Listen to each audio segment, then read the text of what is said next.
రాబోయే రోజుల్లో మీరు చూపించిన ఈ స్ఫూర్తి మాత్రం చిరస్థాయిగా నిలబడిపోతుంది. ప్రతి కష్ట సమయంలో ఉన్న ప్రతి కార్యకర్తకు నేను ఒకటే మాట చెప్తా ఉన్నా, మీరు చూపించిన ఈ స్ఫూర్తిని, మీరు ఈ కష్టకాలంలో పార్టీ పట్ల మీరు చూపించిన ఈ నిబద్ధతకు మీ జగన్ ఎప్పుడూ మీకు రుణపడి ఉంటాడని ఈ సందర్భంగా ఖచ్చితంగా చెప్తాను. ఖచ్చితంగా రాబోయే రోజులు మనవి. ఖచ్చితంగా చూస్తూ ఒక సంవత్సరం అయిపోయింది, కళ్ళు మూసుకుంటే ఇంక మళ్ళీ 3 ఏళ్ళు అయిపోతాయి. ఈ 3 ఏళ్ళు అయిపోయిన తర్వాత వచ్చేది మాత్రం ఈసారి ఖచ్చితంగా వైఎస్ఆర్సీపీ అఖండమైన మెజార్టీతో నిలబడుతుంది. ఈసారి వచ్చినప్పుడు మాత్రం మీ జగన్ కార్యకర్తల కోసం ఖచ్చితంగా ఉంటాడని మాత్రం ఖచ్చితంగా చెప్తాను. ఎందుకనంటే జగన్ 1 పాలనలో బహుశా కార్యకర్తలకి నేను చేయాల్సినంత బహుశా చేయలేకపోయి ఉండొచ్చేమో. ఎందుకంటే రావడమే కోవిడ్ వచ్చింది, మనం ఎన్నికలు అయిపోయేసరికి జూన్ అయ్యింది, మార్చి కల్లా కోవిడ్ వచ్చింది. దాని తర్వాత కోవిడ్ సమయంలో మీ అందరికీ తెలిసి 2 సంవత్సరాలు కోవిడ్. ఆ 2 సంవత్సరాలు ప్రజల గురించి ప్రజల ఆరోగ్యం గురించి వాళ్ళకు ఎటువంటి ఇబ్బందులు రాకుండా చూసుకునే దాని గురించే మొత్తం ఎనర్జీస్ అంతా కూడా పెట్టాల్సి వచ్చింది. కాబట్టి బహుశా చేయాల్సినంత అంత ఇదిగా కార్యకర్తలకు అంత తోడుగా ఉండకపోయి ఉండొచ్చు. కానీ జగన్ 2లో మాత్రం అలా జరగదు. ఖచ్చితంగా అందరికీ మాటిస్తూ ఉన్నాను, కార్యకర్తల కోసం జగన్ ఎంత గట్టిగా నిలబడతాడో వచ్చే ఎన్నికల తర్వాత ఖచ్చితంగా అది కూడా చేసి చూపిస్తానని కూడా ఈ సందర్భంగా చెప్తా ఉన్నా.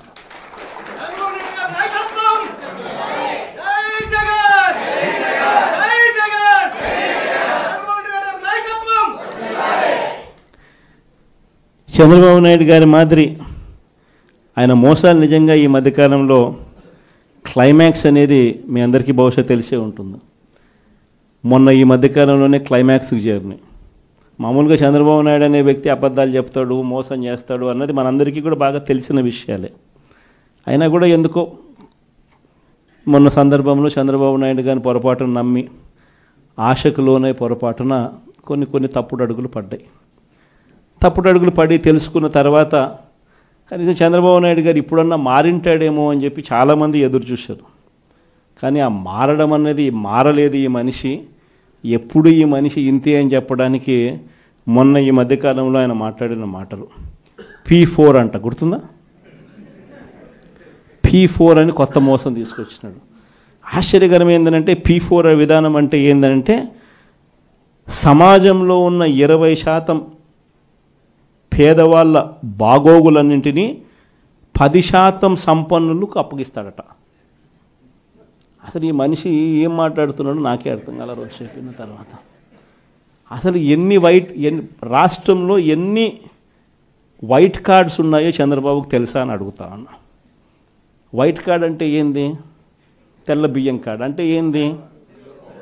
బిలో పవర్టీ లైన్ అని, అంటే దారిద్ర్య రేఖకు దిగువన ఉన్న వాళ్ళు అనేదే కదా దాని అర్థము. రాష్ట్రంలో 1,61,00,000 ఇళ్ళుంటే అందులో 1,48,00,000 ఇళ్ళు వైట్ కార్డ్ హోల్డర్స్. అంటే ఎంత పర్సెంటేజ్? 1,61,00,000కు 1,48,00,000 అంటే దాదాపుగా 90%. దాదాపు 90% రాష్ట్రంలో ఉన్న ఇళ్ళు ప్రజలు దారిద్ర్య రేఖకు దిగువన ఉన్నవాళ్ళు. మరి 90% మంది దిగువన ఉంటే ఈ పెద్ద మనిషి ఇంకోటి అడుగుతా పోనీ, అసలు రాష్ట్రంలో ఎంతమంది ఇన్కమ్ ట్యాక్స్లు కడతా ఉండరు? అదన్నా ఈ పెద్ద మనిషి చంద్రబాబు నాయుడు తెలుసా అని అడుగుతా ఉన్నా. ఎందుకంటే ఇన్కమ్ ట్యాక్స్లు కట్టేది కేవలం 8,60,000 మంది మాత్రమే ఇన్కమ్ ట్యాక్స్లు కడుతున్నారు. మొత్తం మీద ఒక 25 లక్షల మంది ఇన్కమ్ ట్యాక్స్లు ఫైల్ చేస్తూ ఉన్నారు. అందులో నిల్ రిటర్న్స్ అని చెప్పి రాసే వాళ్ళని పోను ఇన్కమ్ ట్యాక్స్లు కట్టే వాళ్ళు ఎంత అంటే కేవలం 8,60,000 మంది మాత్రమే ఇన్కమ్ ట్యాక్స్లు రాష్ట్రంలో కడతా ఉన్నారు.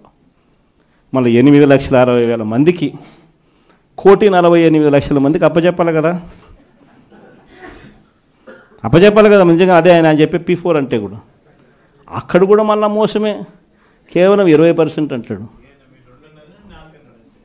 ఆడ మోసమే. అసలు వాస్తవం చెప్పాలంటే కనీసం 1000 మంది ముందుకు రారు. కనీసం రాష్ట్రంలో 1000 మంది ముందుకు రారు. ఇది జరగదని చెప్పి అందరికీ తెలుసు, అవాస్తవాలని అందరికీ తెలుసు, ఈయన డ్రామాలు ఆడుతున్నాడని అందరికీ తెలుసు, ప్రజలందరూ నవ్వుకుంటున్నారు. ఈయన మాట్లాడేటప్పుడు ఏకంగా మీటింగ్లో నుంచి మనుషులు కూడా వెళ్ళిపోతూ ఉన్నారు. ఇంత అబద్ధాలు చెప్పాకయ్యా, ఇంత మోసం చేయకయ్యా అని చెప్పి చెప్తా ఉన్నా కూడా ఈ మనిషికి నేను చెప్పేది అబద్ధమే, నేను చెప్పేది ప్రజలు నమ్మాల్సిందే అని అబద్ధాల మీద అబద్ధాలు చెప్పుకుంటూ పోతా ఉన్నాడు. పాపం ఒకటి గుండెపోటు వచ్చి ఇంకోటి చేయరు కొట్టుకున్నాడు కదా రెడ్ బుక్ దెబ్బకి. అవుతాయి ఇవన్నీ. నెక్స్ట్ మేమే గెలవబోతున్నాం అని చెప్పి పెట్టుబడిదారుని కన్ఫ్యూజ్ చేయడానికి వాళ్ళ ప్రయత్నం, మేమే గెలవబోతున్నాం అని చెప్తున్నారు. లేదా ఓటర్లను కన్ఫ్యూజ్ చేయడానికి వాళ్ళు కన్ఫ్యూజ్ అయ్యారు. వాళ్ళకి ఇంకా రియాలిటీకి దూరంగా ఉన్నారు. అరే సొంత కార్యకర్తలనే కలవాడండి, వాళ్ళు నాకు లెక్చర్లు బిక్తెట్లారు. వాళ్ళ సొంత కార్యకర్తలు కలిసడానికి టైం లేదండి. అధికారంలో ఉన్నప్పుడు టైం ఉండదు, ప్రతిపక్షంలో ఉన్నప్పుడు ఆయన బిజీ. ఆయన ఎప్పుడు ఆయన సొంత కార్యకర్తలను కలవాడు సార్. ఆయన సొంత నియోజకవర్గం వెళ్తేనే సరే కలవాడు ఆయన. ఇంకా ఆయన మాట్లాడడానికి ఏముంది? ఎక్కడ చేశాడండి? ఎన్నిసార్లు చేశాడండి? మళ్ళా అది మొదలు పెట్టారని మీరు ఎట్లా ఇస్తారు బ్లాంకెట్ స్టేట్మెంట్? ఎన్ని రోజులు చేశాడు? ఓపిక ఎక్కడుంది ఆయన కూర్చొని అందరూ కనుక్కొని సమస్యలు పరిష్కరించడానికి? నిజంగానే అంత ఓపిక ఉంటే ఎందుకు ఇక్కడ మంగళగిరి నియోజకవర్గంలో ఆయన సమస్య పరిష్కరించాల? 5 సంవత్సరాలు ముఖ్యమంత్రిగా ఉన్నాడు కదా, ఎందుకు చేయలేదు ఆయన? ఆయన ఇంటి కోసం పేదలు తీశాడు. ఆ రోడ్ విస్తరణ పెద్ద రోడ్ వేసుకున్నాక పేదల్లో ఇల్లు అంతా కొట్టేశాడు కదా, నైట్ కొట్టేశాడు. మళ్ళా అలాంటి ప్రభుత్వం మాది కాదు. ప్రజా ప్రభుత్వం, పేదలకు అండగా నిలబడే ప్రభుత్వం ఎన్డీ ప్రభుత్వం. ప్రవీణ్ మరణానికి సంబంధించి కుటుంబ సభ్యులు ప్రభుత్వ విచారణ మీద నమ్మకం వ్యక్తం చేస్తున్నా కొందరు రాజకీయ ముసుగులో దీన్ని ఒక వివాదం చేద్దామని చూస్తారు. దీన్ని ఎలా కంట్రోల్ చేస్తారు?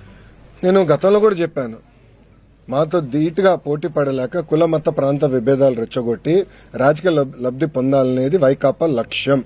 దాంట్లో మీకు ఎలాంటి సందేహం అవసరం లేదు. పాస్టర్ ప్రవీణ్దే కాదు, ముందు కూడా ఇలాంటి అనేక డ్రామాలు వాళ్ళు చేస్తారు. ప్రజలందరూ అప్రమత్తంగా ఉండాలి. అనేక డ్రామాలు చేస్తారు. ఇప్పుడు ప్రభుత్వం ప్రతి ఇష్యూని సీరియస్ గా తీసుకుంటుంది, దర్యాప్తు చేస్తుంది. ఒకవేళ ఎవరైనా తప్పు చేస్తే వాళ్ళు వదిలిపెట్టే ప్రసక్తి ఉండదు ఈ ప్రభుత్వంలో. ఎవరైనా ఉన్నాయి, టీడీపీ వాళ్ళు అవ్వచ్చు, వైకాపా వాళ్ళు అవ్వచ్చు, జనసేన వాళ్ళు అవ్వచ్చు, బీజేపీ వాళ్ళు అవ్వచ్చు, ఎవరిని అవ్వచ్చు. ఎవరిని వదిలిపెట్టదు, తప్పు చేస్తున్న మటుకు ఎవరిని వదిలిపెట్టదు ఈ ప్రభుత్వం. అది చాలా క్లారిటీగా లా అండ్ ఆర్డర్ విషయంలో గౌరవ ముఖ్యమంత్రి గారు చాలా క్లియర్గా ఉంది.